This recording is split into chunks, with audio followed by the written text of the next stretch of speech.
वंदे मातरम। श्यामा प्रसाद मुखर्जी अमर रहे। जो जहाँ हुए बलिदान मुखर्जी वो कश्मीर हमारा है। बंधुगण, आज यदिও আমাদের কাছে দুঃখের বিষয়, আমাদের পার্টির প্রতিষ্ঠাতা জনসংঘের সংস্থাপক স্বাধীন ভারতের প্রথম রাজনৈতিক শহীদ ডক্টর শ্যামা প্রসাদ মুখার্জির বলিদান দিবস। তিনি 53 সালে সম্ভবত 8 এপ্রিল এই দিনে আমাদের ছেড়ে চলে গেছিলেন। তার মৃত্যু স্বাভাবিক মৃত্যু হয়নি, চক্রান্তে তাকে হত্যা করা হয়েছিল।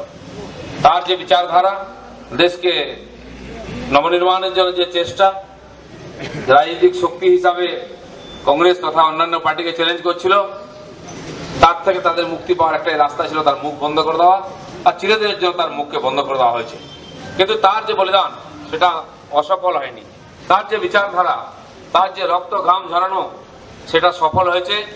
তার যারা অনুযায়ী ছিলেন যুবকরা অক্লান্ত পরিশ্রম করে ডক্টর শ্যামাপ্রসাদ মুখার্জির স্বপ্নকে আজকে প্রায় সফল করেছেন। তার মধ্যে অটল বিহারী বাজপেয়ী থেকে বলরাজ মাধব, আমাদের প্রদেশের অনেক পুরনো নেতা ছিলেন যারা আজকে স্বর্গবাসী হয়ে গেছেন। তাদের প্রয়াসের ফলে আজকে সারা বিশ্বে সবচেয়ে বড় রাজনৈতিক দল হিসেবে বিজেপি দাঁড়িয়েছে। কেন্দ্র সরকারের নিজস্ব বহুমত নিয়ে আমাদের সরকার হয়েছে।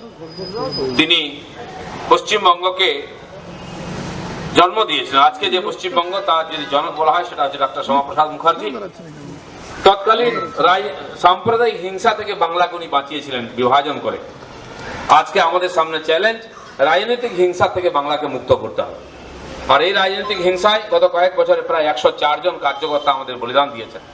শ্যামাপ্রসাদ যে বলিদান শুরু করেছিলেন সেই বলিদান অব্যাহত আছে। এখনো হাজার হাজার কর্মী সারা দেশে নিজের রক্তে মাটিকে পবিত্র করেছেন। তাই ভারতবর্ষ আগে এগিয়ে চলেছে। সেই রক্তের উপরে দাঁড়িয়ে আমরা লড়াই করছি। তাদের সাধনার দ্বারা প্রভাবিত হয়ে আজকে লক্ষ লক্ষ কার্যকর্তা পরিশ্রম করছেন। তাদের মধ্যে কেউ নরেন্দ্র মোদী, তাদের মধ্যে কেউ অমিত শাহ, এছাড়াও লক্ষ লক্ষ কর্মীর প্রয়াসের ফলে ভারতের জাগরণ হচ্ছে। তিনি কেন্দ্রীয় শিল্পমন্ত্রী ছিলেন। তার আগে পশ্চিমবঙ্গ এখানে রাজ্য মন্ত্রিসভায় মন্ত্রী ছিলেন। তিনি রাজ্য মন্ত্রিসভা থেকে পদত্যাগ করেছেন, কেন্দ্রের মন্ত্রিসভা থেকে পদত্যাগ করেছেন। আর এটা কোনো রাজনৈতিক লাভের জন্য নয়, লেনদেনের দেনা পাওয়ানোর জন্য নয়, দেশের অস্তিত্ব তথা হিন্দু বাঙালি উদ্বাস্তুদের সম্মানের জন্য, সুরক্ষার জন্য তিনি পদত্যাগ করেছেন। মতবাদের জন্য পশ্চিমবঙ্গের মন্ত্রিসভা থেকে পদত্যাগ করেছিলেন। কারণ বিস্তীর্ণ দক্ষিণ বাংলায় যে সারা পশ্চিমবঙ্গব্যাপী যে দুর্ভিক্ষ হয়েছিল এবং সেই দুর্ভিক্ষের সময় মানুষকে খেতে না দিয়ে ব্রিটিশ যে অত্যাচার করেছিল, গুলি চালিয়েছিল, তার প্রতিবাদে উনি পদত্যাগ করেছিলেন। আর তার সেই যে তার পদত্যাগ, তার যে পরিশ্রম, তার সহমর্মিতা, তার ফল দিয়েছিল মানুষ। 1951 সালে প্রথম নির্বাচনেতে পশ্চিমবাংলায় আমরা 9টা অ্যাসেম্বলি আর 2টো পার্লামেন্টারি সিট জিতেছিলাম।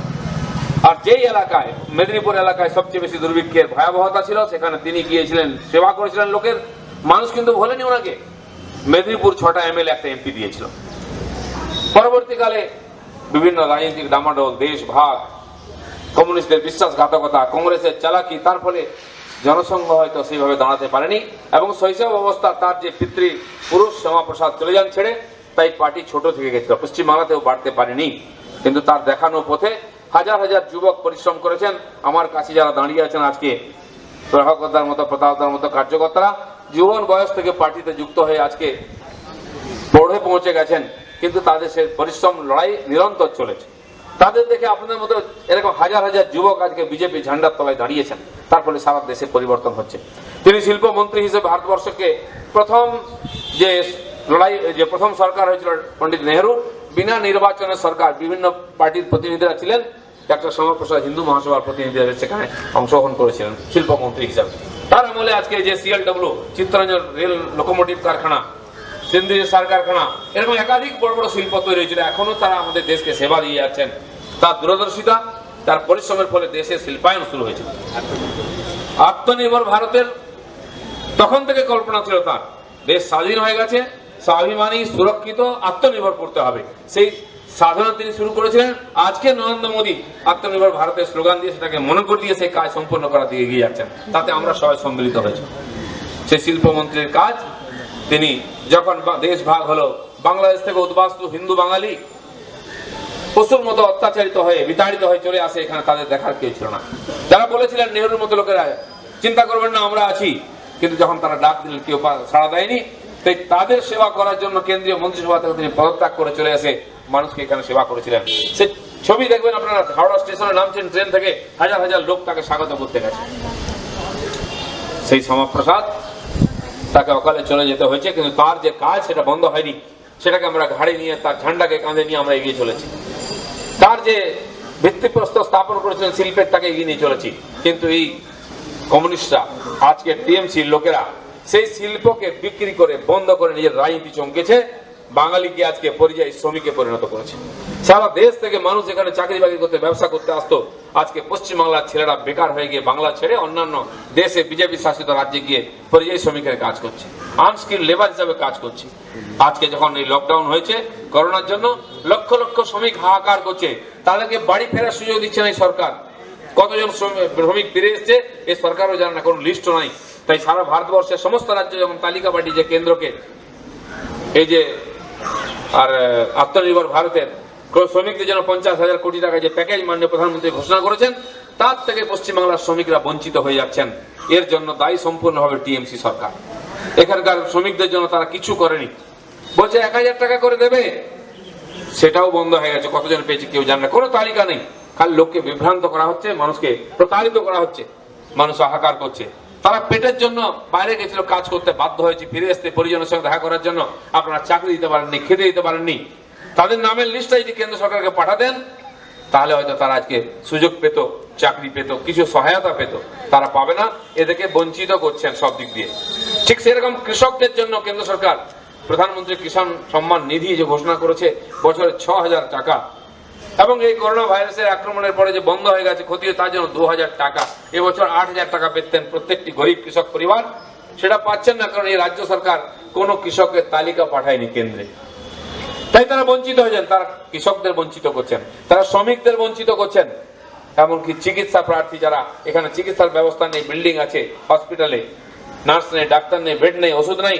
দক্ষিণ ভারতে, পশ্চিম ভারতে চিকিৎসার জন্য যাচ্ছি, সেখানে লোক আটকে গেছে, তার জন্য ট্রেনও চালাচ্ছেন না। মানুষকে সব দিক দিয়ে বঞ্চিত, প্রতারিত করছে সরকার।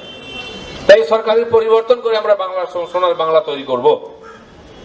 যারা এই মানুষকে বেকার করে, অসুস্থ করে রেখেছে। আজকেও 3 মাস হয়ে গেছে করোনার আক্রমণ, একটা অল পার্টি মিটিং হয়নি। আগামীকাল মিটিং ডেকেছেন মুখ্যমন্ত্রী, আমি জানি না কেন ডেকেছেন। হয়তো মনে হচ্ছে সারা দেশে এত মিটিং হচ্ছে, প্রধানমন্ত্রী 6 বার মুখ্যমন্ত্রীর মিটিং করলেন, সেখানে উনি ভাষণ দিতে চান, কিন্তু আমরা গিয়ে বলবো সে ভাষণ শুনতে উনি রাজি নন। ওনার ভাষণ কে শুনবে? আজকে উনি কি করেছেন? যদি কিছু করতেন তার ভাষণ শুনতো। যে রাজ্যগুলো লড়াই করছে, কন্ট্রোল করেছে, তাদের বক্তব্য সবাই শুনবে, যে কি কি প্রয়োগ করেছ। উনি তো ভগবানের ভরসায় ছেড়ে দিয়েছেন আমাদেরকে, তার কথা কে শুনবে? তার জন্য গোসা হয়েছে। তাই শ্যামাপ্রসাদকে স্মরণ করতে গিয়ে আজকে আমাদের কল্পনা করতে হবে, তার যে কল্পনা ছিল জম্মু কাশ্মীর, যেখানে উনি বলিদান দিয়েছেন ভারতে বিলীন করার জন্য। আমরা স্লোগান দিতাম, যা হুয়ে বলিদান মুখার্জি ও কাশ্মীর হামারা হ্যায়। আমাদের ছিল না এতদিন, কিন্তু ডক্টর শ্যামাপ্রসাদ মুখার্জির এই স্বপ্নকে সফল করার জন্য মানুষ 303টা সিট দিয়ে কেন্দ্রে মোদী সরকারকে দ্বিতীয়বার বানিয়েছে। এবং হওয়ার সঙ্গে সঙ্গে 1 বছরের মধ্যে সমস্ত কঠিন কঠিন কাজ, বিশেষ করে শ্যামাপ্রসাদের যে স্বপ্ন ছিল 370 ধারা হাঁটবে, 35-এর এ হাঁটিয়ে দিয়ে ভারতের মধ্যে বিলীন করতে হবে, সেখানকার নাগরিকদেরকে ভারতের সাধারণ নাগরিকদের সমান মর্যাদা দিতে হবে, সেটা আমরা দিয়েছি। তো মোদী আর অমিত শাহ করেছেন। সঙ্গে সঙ্গে দেশ ভাগের পরে যে লক্ষ লক্ষ মানুষ, লক্ষ লক্ষ পরিবার সর্বশান্ত হয়ে, উদ্বাস্তু হয়ে ভারতবর্ষে এসেছিলেন, শরণার্থী হয়ে আছেন, তাদেরকে এই দেশের সম্মানীয় নাগরিকত্ব দেওয়ার তার কল্পনা ছিল, সেটাও 1 বছরের মধ্যে আমরা করেছি। আর এটা তখনই সম্ভব হয়েছে এই পশ্চিম বাংলার মানুষ যখন 18 জন এমপিকে জিতিয়ে দিল্লি পাঠিয়েছেন। আমরাও 18টা ভোট এই বিলের পক্ষে দিয়েছি, 370 বাতিল করার পক্ষে দিয়েছি, তখন সম্ভব হয়েছে। শ্যামাপ্রসাদের ভূমি থেকে যখন 18 জন গেছেন, তখন এটা সম্ভব হয়েছে। এই দিনের জন্য অপেক্ষা করেছিল দেশ, আজকে বাংলার মানুষ সেটা করেছেন। আর এই বাংলার যে পার্টিগুলি এই উদ্বাস্তুদের ভোট নিয়ে রাজনীতি করেছে, সরকার চালিয়েছে, কংগ্রেস নিয়েছে, সিপিএম নিয়েছে, টিএমসি, তারা সবাই মিলে এই নাগরিকত্ব যে সংশোধনী আইন তার বিরোধিতা করেছে, বিশ্বাসঘাতকতা করেছে উদ্বাস্তুদের সঙ্গে। এটা মনে করে দিতে হবে তাদেরকে। তাই যখন আমরা সি এর পক্ষে র্যালি করেছি পশ্চিমবাংলায়, জায়গায় জায়গায় হাজার হাজার মানুষ, লক্ষাধিক মানুষ সম্মিলিত হয়েছেন, কলকাতা র্যালি করেছে। প্রত্যেকটি জেলা কেন্দ্রে আমি দেখেছি 20, 30, 50 হাজার লোক রাস্তায় নেমেছেন। আর যখন ইনারা নেমেছেন, হেঁটেছেন, দিদিমণি, তার সঙ্গে তার পার্টির লোকেরাও আসেনি। জানে লোককে জবাব দিতে হবে যে উদ্বাস্তুদের এতদিন বোকা বানিয়ে ভোট নিয়েছেন, আজকে তাদের অধিকারকে হরণ করছেন। মোদী তাদের নাগরিকত্ব দিচ্ছেন, তাদের আপনি বাধা দিচ্ছেন। কি অন্যায় করেছে ওরা? চিরদিন তো আপনারা ওদের কাছ থেকে নিয়েছেন, কিছুই দেননি, এক পয়সা খরচা নেই। একটা ভোট দেওয়া ছিল পার্লামেন্টে, সেটাও দেননি। এবং তার যারা ওখানে উপস্থিত ছিলেন এমপিরা, তারা ওখানে বিরোধিতা করেছে, ভাষণ দিয়েছে, ফিরে এসে হাজরা মোড়ে দাঁড়িয়ে শপথ করেছে সিএ আমরা বাংলায় লাগু হতে দেবো না। সেই জন্য এদের কথা ভুললে চলবে, মনে রাখতে হবে। সঙ্গে সঙ্গে শ্যামা প্রসাদের বলিদানকে মনে রাখতে হবে। তার সেই বলিদানকে সফল করার জন্য সারা ভারতবর্ষ যে প্রতিনিধিরা এসেছিলেন তারা ভোট দিয়ে জিতিয়েছেন এবং নাগরিকত্ব দিয়েছেন, আর কাশ্মীরকে ভারতের অবিচ্ছেদ্য অঙ্গ হিসাবে তৈরিও করেছেন। শ্যামা প্রসাদকে আমরা এবছর যোগ্য শ্রদ্ধাঞ্জলি দিতে পেরেছি। সেই জন্য আমিও আমাকে নিজে ধন্য মনে করছি, আমি একজন এমপি হিসেবে উপস্থিত ছিলাম। আর এই দিনটার জন্য আমরা অপেক্ষা করেছিলাম। আমরা জানি তার একদিন পরে আমাদের মাননীয় মন্ত্রী সুষমা স্বরাজ স্বর্গবাস করেন। যেদিন বিল পাস হলো সিএ, যেদিন 370 হটানো হলো, তিনি বলেছেন তিনি অসুস্থ ছিলেন, বাড়িতে শেষ শয্যায় ছিলেন। তিনি বললেন আমি এই দিনটার জন্য বেঁচেছিলাম। একে বলে দেশভক্তি। যেমন বীর সাভারকর, দেশ যখন চীনের কাছে হেরে গেল, যখন আমরা এগোচ্ছিলাম তিনি বেঁচেছিলেন, চীনের কাছে হেরে গেছে আমরা তিনি দেহত্যাগ করলেন। ঠিক সুষমা স্বরাজও তাই। তিনি মন্ত্রী ছিলেন, এমপি ছিলেন, পার্লামেন্টে যেতে পারেননি, ভোট দিতে পারেননি, কিন্তু সব শুনছিলেন আর বলছিলেন যে আজকে আমার অপার আনন্দ হচ্ছে, এই দিনটার জন্য বেঁচেছিলাম, কবে দেশ অখণ্ড হবে, অবিচ্ছেদ্য হবে। তারপরের দিন তিনি দেহত্যাগ করেন, শেষ নিঃশ্বাস ত্যাগ করেন। আমরা জীবন দিয়ে, মন দিয়ে, শরীর দিয়ে দেশের জন্য কাজ করি, এটা তার প্রমাণ। রক্তের মধ্যে আমাদের দেশ আছে। আর যারা দেশের সম্পদকে লুট করেছে, দেশের অখণ্ডতাকে বিপদের মধ্যে ফেলে দিয়ে রাজনীতি করেছে, আজকে বাংলাদেশ থেকে রোহিঙ্গা আর অনুপ্রবেশকারীদের ভারত পশ্চিমবাংলায় ঢুকিয়ে ভোটার তৈরি করে সরকার থাকার চেষ্টা করছে। তাই দেশের 1000 কিলোমিটার সীমা পশ্চিমবাংলায় এখনো অসুরক্ষিত আছে, সেখানে কাঁটা তার লাগাতে দিচ্ছে না কেন্দ্র সরকারকে। সিপিএমও দেয়নি, টিএমসিও দেয়নি, এটা মনে রাখতে হবে। এই যে প্রায় 104 জন কার্যকর্তা আমাদের বলিদান দিয়েছেন শ্যামা প্রসাদের পথকে অনুসরণ করে, সেটা ভুললে চলবে না। এই বাংলার রাজনৈতিক পরিবর্তনের মাধ্যমে সার্বিক পরিবর্তন আমরা করব। এই বাংলাকে সোনার বাংলা করব। যে স্বপ্ন ডক্টর শ্যামা প্রসাদ মুখার্জি দেখিয়েছিলেন, যে স্বপ্নকে সফল করার জন্য নিজেকে বলিদান দিয়েছেন কাশ্মীরে গিয়ে, তিনি বাংলায় নিজেকে প্রাণ দেননি। দেশের অখণ্ডতার জন্য তিনি বলি প্রদত্ত ছিলেন, তাই কাশ্মীরে গেছেন। আর যারা এখানে বসে বড় বড়কে তার সমালোচনা করে, তার পার্টির সমালোচনা করে, তার নীতি, তার আদর্শের সমালোচনা করে, তারা কোনোদিন বাটির বাইরে যায়নি, তারা কোনোদিন লাঠিগুলি খায়নি। তারা এই দেশ ভাগের ফলে উদ্ভূত যারা উদ্বাস্তু, তাদের ভোট নিয়ে সরকারে এসেছে, তাদের কিচ্ছু দেয়নি। উদ্বাস্তু করে রেখেছে পর্যন্ত, আমরা তাকে গর্বিত ভারতীয় করেছি, এটা মনে রাখতে হবে। আর প্রত্যেক উদ্বাস্তু আজকে এটা জানে যে নরেন্দ্র মোদী আর বিজেপি এটা করিয়েছে, তাই তারা আমাদের সঙ্গে আছেন, তাদের আশীর্বাদ আমরা পেয়েছি। তাই বন্ধুগণ, আজকে এই যে দিন, এই দিন শ্যামা প্রসাদকে স্মরণ করার দরকার আছে। এটা ঐতিহাসিক দিন। এই বলিদান দিবসে আমরা তাকে দুটো উপহার দিয়েছি, কাশ্মীর আর নাগরিকত্ব আইন। উদ্বাস্তুদের যার জন্য এত পরিশ্রম করেছেন, চাকরি মন্ত্রিত্ব ছেড়ে দিয়েছেন, সেটাকে আমরা সফল করেছি। বাকি যা কাজ আছে সেটা করতে, বাংলার পরিবর্তন করে, বাংলার সার্বিক পরিবর্তন করতে হবে সব দিক দিয়ে। তার জন্য আরো বলিদান দিতে হবে, পরিশ্রম করতে হবে, লড়াই করতে হবে। আজকে যারা যুবক বাংলার, যারা বাধ্য হয়েছেন পেটের জন্য লক্ষ লক্ষ সংখ্যায় পশ্চিম ভারতে চলে যেতে চাকরি করতে, তাদেরকে আমি আহ্বান করবো, শিক্ষিত অশিক্ষিত সবাই, আমরা কেমন বাংলা গড়তে চাই সেটা আমাদের হাতে নির্ভর করছে। শ্যামা প্রসাদের বাংলা গড়তে চাই, রবীন্দ্রনাথ, বিবেকানন্দ, রামকৃষ্ণ, রামমোহন, নেতাজি সুভাষ, এদের বাংলা গড়তে চাই। তাই তাদের আদর্শে চলে দেশের জন্য নিজের জীবনের মূল্যবান সময় দিতে হবে। আমি আহ্বান করছি আমাদের বাংলার যুবকদেরকে, আসুন আমরা একটা বছর আমাদের বাংলার জন্য ক্ষয় করি, ব্যয় করি, 1 বছর জীবনের মূল্যবান সময় দিই, যে বাংলা যতক্ষণ রাজনৈতিক পরিবর্তন হচ্ছে আমরা অন্য কিছু চাইবো না। জীবনে চাওয়া পাওয়া থাকবে, সব লাগবে, কিন্তু বাংলা যদি নাম আছে। আপনাকে যদি গুজরাটে, রাজস্থানে, মহারাষ্ট্রে গিয়ে লেবারের চাকরি করতে হয়, তাহলে বাংলা কি উন্নতি হবে?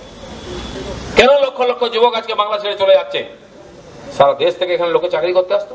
এখানে যারা হিন্দি ভাষী বন্ধুরা আছেন, তাদের বাবা ঠাকুরদা একসময় এখানে এসেছিলেন চাকরি বাকরি করতে। তারা ভেবেছিলেন যে পশ্চিমবঙ্গে কাজ করেছেন ওনারা, সম্মানের সঙ্গে আমরা গ্রহণ করেছি। আজকে তাদের পরিবারের 1-2 প্রজন্মের পর তারা ভাবছে আর বাংলায় জায়গা নেই, চলো দিল্লি, চলো মহারাষ্ট্র, গুজরাট, ওখানে চাকরি বাকরি আছে। তার সঙ্গে সঙ্গে এখানকার বাংলার যা ছেলেরা শিক্ষিত অশিক্ষিত সবাইকেও বাংলার বাইরে যেতে হচ্ছে। এই বাংলা আমরা চাই না।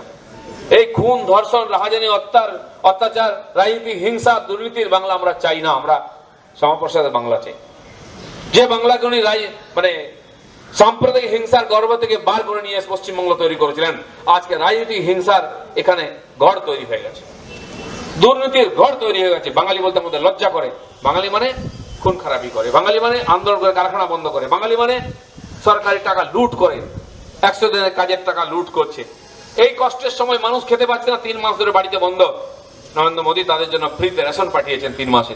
সেই রেশনটাও তাদের কাছে পৌঁছচ্ছে না, টিএমসির লোকেরা খেয়ে নিচ্ছে। গরিব মানুষের পেটে লাথ মেরে সে তার যে ফ্রিতে রেশন দেওয়ার কাছে রেশন খেয়ে নিচ্ছে।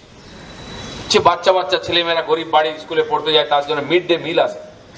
আমাদের বাড়িতে তাদের জন্য সব খাবার দেওয়া হয়, সে বাচ্চাদের পেট কেটেও সে মিড ডে মিলের চাল ডাল তরকারি চুরি করছে এই লোকেরা। কত নৃশংস, কত জানোয়ার হলে এটা সম্ভব? আর আমাদের কর্মীদেরকে দিনে রাত্রে নিপীড়ন করা হচ্ছে, খুন করা হচ্ছে, একটা এফআইআর নেয় না। আর দেখুন সেদিন আমাদের মেদিনীপুরের দাঁতনে একটি যুবক ছেলে, সে বাইরে চাকরি করত, এই উপলক্ষে বাড়ি এসেছে। গ্রামেতে আমাদের সম্পর্ক অভিযান হচ্ছে, বাড়ি বাড়ি প্রধানমন্ত্রী চিঠি পৌঁছে দেওয়ার। সে গেছিল বাড়ি বাড়ি চিঠি দিয়ে। তার বাবা পুরনো কর্মী, তাকে অত্যাচার করা হয়েছে, তাদের উপরে আক্রমণ করা হয়েছে হাতিয়ার নিয়ে। তার মাথায় 3টে কোপ লেগেছে তলোয়ারের। তাকে আমরা আহত আর বেহুশ অবস্থায় নিয়ে এসেছিলাম কলকাতায়, বাঁচাতে পারিনি, পরের দিন মারা গেছে। তার বাবার মাথায় বড় কোপ দাগ রয়েছে, আমি দেখে এলাম। আমি সায়ন্তন দা, আমরা সবাই গেছিলাম ওখানে তাকে শ্রদ্ধাঞ্জলি দিতে। এখান থেকে ডেড বডি নিয়ে হাজার হাজার মানুষ এসেছেন শ্রদ্ধাঞ্জলি জানাতে। আমরা অবৈধ দেখি জমায়েত করেছি, তার জন্য আমাদের উপরে এফআইআর করেছে পুলিশ। কিরকম জানোয়ার হলে এটা করতে পারে? কত অমানুষ হলে, অমানবিক হলে এটা করতে পারে? মানুষকে, একটা মৃত যুবককে শ্রদ্ধাঞ্জলি দেবে, সেটারও অনুমতি নাই। তাকে আপনি কেস করে দেবেন, আমার নামে, ওনার নামে, 75 লোকের নামে কেস করেছে নাকি? দেখি আমরা অবৈধ সমাবেশ করছি, আর এখানে দেখুন টিএমসির নেতা, মন্ত্রী, এমএলএ, এমপি রাস্তায় ঘুরে বেড়াচ্ছেন, মাইক বাজিয়ে মিটিং করছেন, শত শত লোককে জমায়েত করছেন, চাল ডাল বিতরণ করছেন, কোনো কেস হয় না। সেখানে কোনো আইন ভাঙা হয় না, সব আইন বিজেপির জন্য। আইন অবশ্যই মানি আমরা, আমরা চাইছি তোমরাই আইন মানো। কিন্তু যারা আজকে আইনকে হাতে নিয়ে আমাদের গণতান্ত্রিক অধিকারকে হরণ করছে, আটকাচ্ছে, আমি তাদেরকে বলে দিতে, আজকে বলিদান দিবস, আমরা বলিদান দিতে ভয় পাই না। তোমাদের একদিন আসবে, তোমাদের চাকরি করতে হবে, পশ্চিমবাংলায় থাকতে হবে, বিজেপি ওখানে আসবে, বিজেপি সেদিন শাসকের ভূমিকায় থাকবে, তোমাদের পাই পয়সা হিসাব করব, সমস্ত দোষের, সমস্ত ভুলের আমরা সাজা সেদিন দেবো। আবার বলছি আমি, যেটা নিয়ে তর্ক চলছে, যারা বদলের কথা বলে বদলা নেন, তাদেরকে ধিক্কার জানাই আমি। আমরা বদলার কথা বলছি, বদলা নেব। বদল তো করবেন এখানকার মানুষ, সে সময়ের অপেক্ষা। যারা আমাদের নিরপরাধ কর্মীদেরকে হত্যা করছে, মায়ের কোল খালি করছে, স্ত্রী স্মৃতির সিঁদুর মুছে দিচ্ছে তার সন্তানদের, আর বেসাহারা করে দিচ্ছে, পিতৃহারা করে দিচ্ছে, মায়ের কোল খালি করছে, বাপের চোখের জল বইয়ে দিচ্ছে, তাদেরকে আমি ছেড়ে দেবো না বলে দিচ্ছি। যেমন দরকার তেমন জবাব দেওয়া, আজকে এইখানে দাঁড়িয়ে বলে যাচ্ছি। এটাই শ্যামাপ্রসাদের স্বপ্ন ছিল। যারা শ্যামাপ্রসাদকে হত্যা করেছে, 105 জন কর্মীকে হত্যা করে, তারা ভেবেছে এইভাবে বিজেপিকে আটকানো যাবে। খুব ভুল করছেন। বিজেপি হিংসায় বিশ্বাস করে না, কিন্তু হিংসাকে প্রতিরোধ করতে, হিংসা করতে আমাদের কোনো হাত কাঁপবে না, আমি ঘোষণা করছি এখানে। তার জন্য যা করা করেন। আজকে আমি শ্যামাপ্রসাদের সেই বাণীকে স্মরণ করি যে আপনাদেরকে যদি বিজেপি করেন সত্যি সত্যি, তিনি বলেছেন অন্যায়ের প্রতিবাদ করো, প্রতিরোধ করো, দরকার হলে প্রতিশোধ নাও। আমি শ্যামাপ্রসাদকে মানবো, এই ধান্দাবাজ, দুর্নীতিগ্রস্ত, চোর চোট্টা নেতা এবং তাদের ফলোয়ার চামচাদের মানবো না। শ্যামাপ্রসাদ আমাদের গুরু, তার রাস্তায় যাব, কেউ স্বীকার করুক না করুক। বিজেপি শপথ নিয়ে এসেছে, দিলীপ ঘোষ সবার সামনে ঘোষণা করছে, আমার সম্মুখীন হতে হবে। তুমি তলোয়ার নিয়ে এলে তলোয়ার নিয়ে আসবো, তুমি ছুরি নিয়ে এলে ছুরি নিয়ে আসবো, তুমি হাত জোড় করে আসো, আমি তোমাকে বুকে জড়িয়ে নেবো। বিজেপির ক্ষমতা আছে আজকে। আমরা হিংসা করতে পারি, যে পারে না সে কাপুরুষের মতো দয়ার কথা বলবে। এরকম কাপুরুষের মতো যারা অহিংসার কথা বলছে, তারাই 105 জনকে হত্যা করেছে, সেগুলো তাদেরও দিন আসছে। হিসাব কড়াই ঘন্টা উইথ ইন্টারেস্ট বুঝিয়ে দাও। সেদিন নাই বিজেপি হাত জোড় করে কথা বলবে। 18 জন এমপি আজকে জওয়ান হয়ে গেছে বিজেপি। সেই বিজেপির তরফ থেকে আমি বলে দিচ্ছি, যদি সুস্থ থাকতে চাও আমাদের সুস্থ থাকতে যাও, যদি শান্তি চাও আমাদের শান্তিতে থাকতে চাও দাও, যদি গণতন্ত্র চাও আমাদের গণতান্ত্রিক অধিকারকে হরণ করো না। সে পুলিশ অফিসার হতে পারে, সরকারি কর্মচারী হতে পারে, বা কোন পার্টির নেতা, মন্ত্রী, এমএলএ, ক্যাডার হতে পারে। সবার জন্য আমার এই বক্তব্য আছে। আমি বলে ক্ষান্ত থাকবো না। দরকার হলে মাঠে দাঁড়িয়ে যোগ্য জবাব দেবো, পাই পয়সা হিসাব দেবো। আর আজ থেকে আমরা এটা শপথ নিচ্ছি। কি নিচ্ছেন তো? আমরা শ্যামাপ্রসাদের দরকার হলে বলিদান দিতে পারি, দরকার হলে নিতেও পারি। আজ থেকে আমাদের সে লড়াই শুরু হবে, যতক্ষণ না বাংলার সার্বিক পরিবর্তন হচ্ছে এই লড়াই চলবে। কারো ভালো লাগে লাগুক, না লাগে লাগুক, এটা বিজেপির প্রকাশ্যে ঘোষণা করে দেওয়া আমি নীতি। এইভাবে আমরা এগোবো। যারা হিংসা করছে তাদের সঙ্গে হাত জোড় করে দাঁড়াবো না, তাদের সামনে শান্তির বাণী বলবো না, তারা যে ভাষা বোঝে সেই ভাষায় কথা বলবো। তবে শ্যামাপ্রসাদকে যোগ্য শ্রদ্ধাঞ্জলি দেওয়া হবে। তার মূর্তির সামনে দাঁড়িয়ে আমি সংকল্প করছি আজকে। ধন্যবাদ। ভারত মাতা কি জয়।